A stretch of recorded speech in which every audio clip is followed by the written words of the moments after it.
안녕하세요. 장수거북TV입니다. 오늘은 밤에 더 아픈 어깨 통증, 석회성 건염 신호 5가지 치료법 총정리입니다. 밤에만 누우면 어깨가 찢어질 듯 아파서 잠을 못 주무시는 분들, 50견이라고만 생각하고 참고 계신가요? 그런데 갑자기 통증이 심해지고 특히 밤에 더 아픈 어깨 통증이면 석회성 건염일 수 있습니다. 지금부터 신호 5가지와 치료법을 한 번에 정리해 드리겠습니다. 1. 석회성 건염이란? 석회성 건염은 어깨 힘줄, 특히 회전근개 힘줄 안에 석회가 생겨 염증과 통증을 만드는 상태입니다. 힘줄 안에 칼슘 덩어리가 쌓였다가 어느 순간 염증이 확 올라오면서 통증이 폭발하는 경우가 많습니다. 50견이 서서히 굳어가는 느낌이 많다면 석회성 건염은 비교적 갑자기 심하게 아프고 밤에 통증이 두드러지는 경우가 흔합니다. 왜 밤에 더 아플까? 첫째, 누우면 어깨 주변 압력과 혈류가 바뀌면서 염증 부위가 더 예민해질 수 있습니다. 둘째, 밤에는 주변이 조용해 통증이 더 크게 느껴지고 잠을 못 자면 통증이 더 커지는 악순환이 생깁니다. 셋째, 옆으로 누울 때 어깨가 눌리거나 꺾이면 석회가 있는 힘줄이 자극돼 통증이 확 올라올 수 있습니다. 3. 석회성 건염 신호 5가지. 지금부터 5가지 중 2개 이상 해당되면 의심해볼 가치가 있습니다. 신호 1. 갑자기 시작된 강한 어깨 통증. 하루 이틀 사이에 통증이 확 올라오거나 갑자기 어깨가 왜 이래? 하고 시작되는 경우가 많습니다. 신호 2. 밤에 더 아프고 잠을 깨울 정도. 누우면 통증이 심해져서 잠을 설치거나 새벽에 깰 정도면 중요한 신호입니다. 신호 3. 팔을 옆으로 들 때 특정 구간에서 찌릿하거나 팔을 옆으로 들거나 머리 위로 올릴 때 어느 구간에서 특히 아프고 그 이상 올리기 힘든 느낌이 나타날 수 있습니다. 신호 4. 어깨 앞쪽 또는 바깥쪽이 콕콕 아프다. 목 전체가 뻐근한 느낌보다 어깨 앞쪽이나 바깥쪽에 딱 찍어서 아픈 느낌이 있으면 가능성이 올라갑니다. 신호 5. 완전히 굳은 건 아닌데 통증 때문에 못 움직인다. 50견은 관절이 굳어서 안 움직이는 느낌이 강한 반면 석회성 건염은 아파서 못 움직이는 느낌이 강합니다. 누가 도와주면 움직일 수는 있는데 내 힘으로는 너무 아픈 경우가 여기에 해당합니다. 4. 50견과 헷갈릴 때 구분 포인트.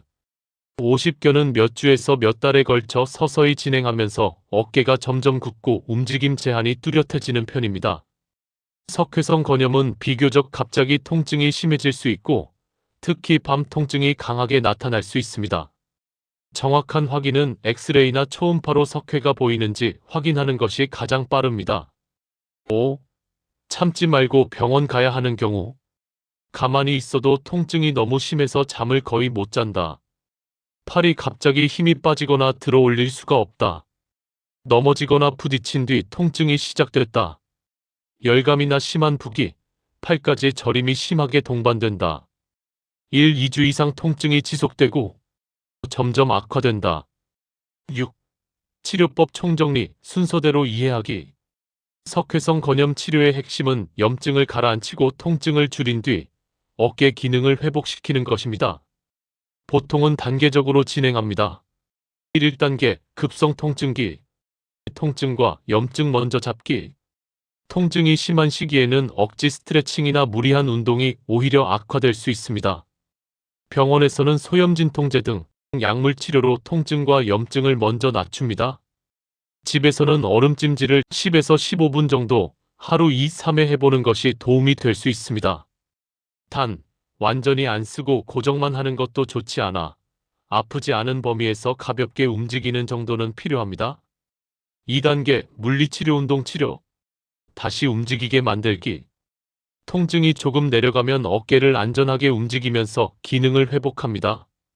온열치료, 전기치료, 운동치료가 여기에 들어갑니다. 특히 어깨 자체뿐 아니라 견갑골 주변 근육을 같이 안정화시키는 것이 재발을 줄이는 데 중요합니다. 3단계 주사치료. 통증이 심하면 도움이 된다.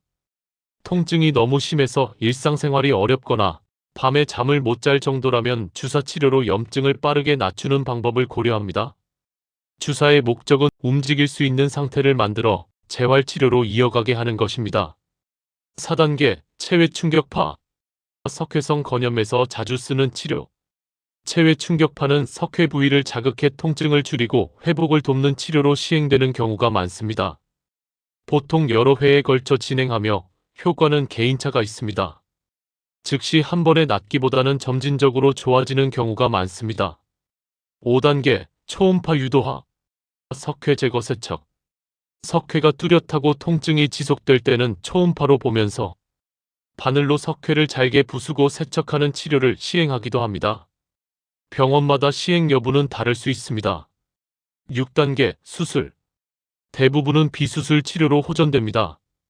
하지만 통증이 오래 지속되고 기능 제한이 심하며 다른 치료에도 반응이 없을 때 관절경 수술을 고려할 수 있습니다. 7. 집에서 도움되는 관리 5가지. 수면 자세. 아픈 쪽으로 눕지 말고 베개나 쿠션을 끌어안아 팔이 처지지 않게 지지해주세요. 필요하면 반쯤 기대어 자는 자세가 도움이 될 수 있습니다. 얼음과 온찜질 구분. 욱신거리고 염증 느낌이 강하면 얼음찜질, 뻣뻣하고 굳는 느낌이 강하면 온찜질이 도움이 될 수 있습니다. 아픈 동작을 억지로 반복하지 않기. 급성기에는 팔을 뒤로 꺾거나 무리한 스트레칭은 악화 요인이 될 수 있습니다. 통증 없는 범위에서 가벼운 움직임. 팔을 몸통 앞에서 작은 원으로 천천히 돌리기, 벽을 짚고 미끄러지듯 올리기 같은 동작을 통증 없는 범위에서만 합니다. 통증이 10점 만점에 3점 이상 올라가면 중단합니다. 재발 방지 포인트. 무거운 물건 들기, 반복적인 어깨 사용이 계속되면 재발이 쉬울 수 있습니다. 어깨만 쓰지 말고 견갑골 주변 근육까지 같이 쓰는 습관과 재활 운동이 중요합니다. 8. 핵심 요약. 밤에 심해지는 어깨 통증이 있고 갑자기 통증이 폭발했다면 석회성 건염 가능성을 확인해보는 것이 좋습니다. 치료는 보통 통증염증 조절 후 물리운동 치료로 기능을 회복하고 필요하면 주사나 체외 충격파, 석회 제거 치료를 단계적으로 고려합니다. 대부분은 비수술 치료로 호전될 수 있습니다. 여기까지 장수거북 TV였습니다. 영상이 도움되셨다면 구독과 좋아요로 함께 해주세요. 오늘도 감사합니다.